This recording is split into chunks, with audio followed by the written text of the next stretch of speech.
Hello, nice to meet you.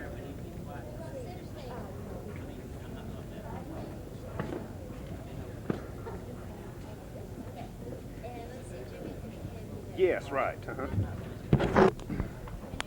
Michael, don't rub the system anymore, all right? Your show tonight. Good. Are you going to get to? Oh, yes, Good. I'm really looking forward to it now because I think it's such exciting things are happening. Yeah, everything's going good. Isn't that terrific? Jimmy, whenever you're ready, you Okay, tell me. I'm rolling. Just hold off a second and then go. Okay.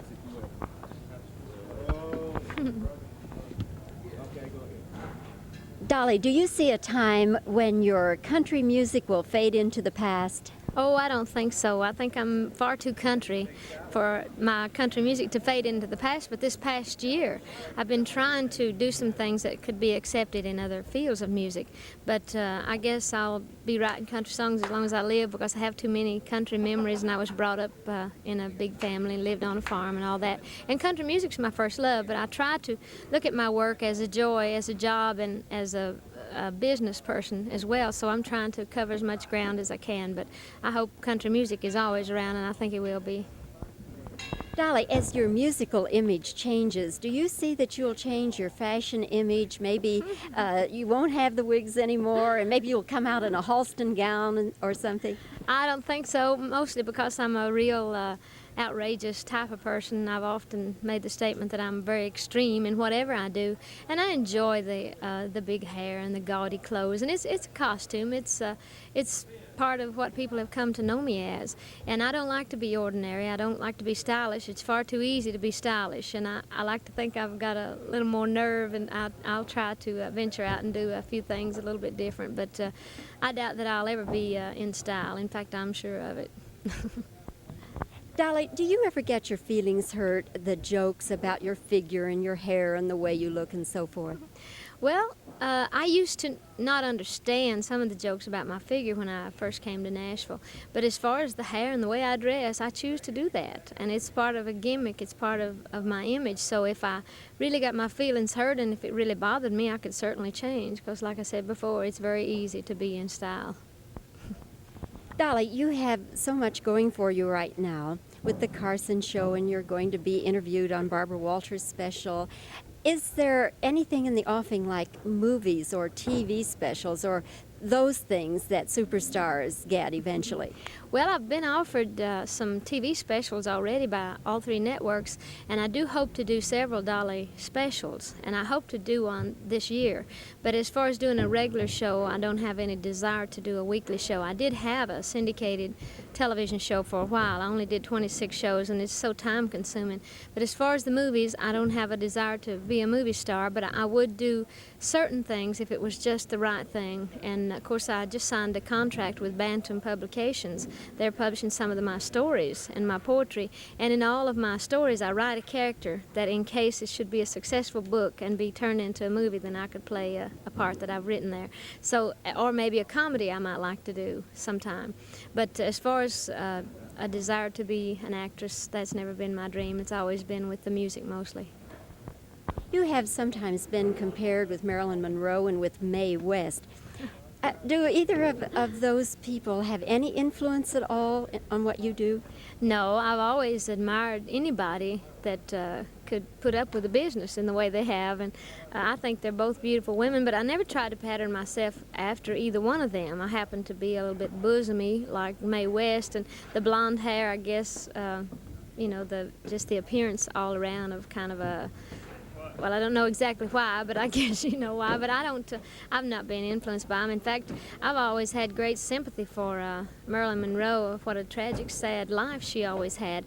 And as far as Mae West, I always admired and respected her because of her business knowledge as a businesswoman and the way she took care of her business. But I admire people like that, but I don't have a desire to be like them. I want to be like me.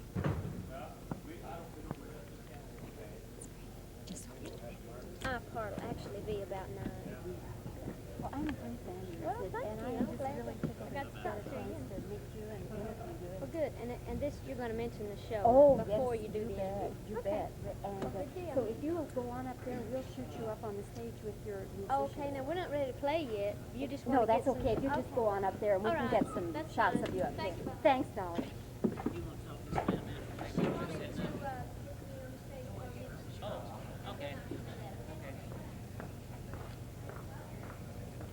lights.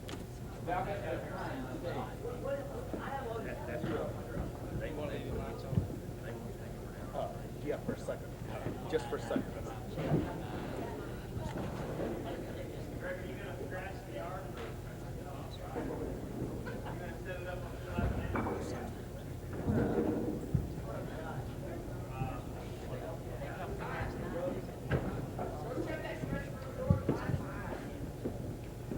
Upstairs?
Okay.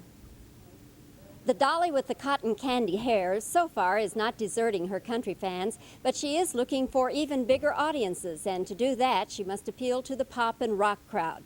Something like Here You Come Again, currently #1 on the charts, fits that formula.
Giraffe weigh 150 pounds at birth, 400 pounds at 4 months, and in 5 years at maturity, they weigh a whopping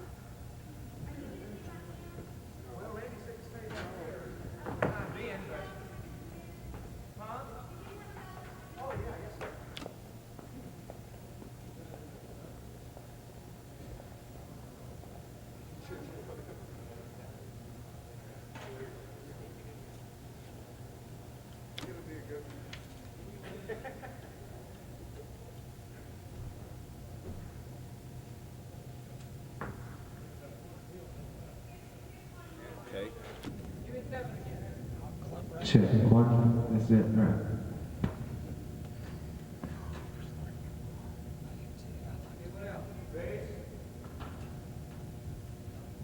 Bass.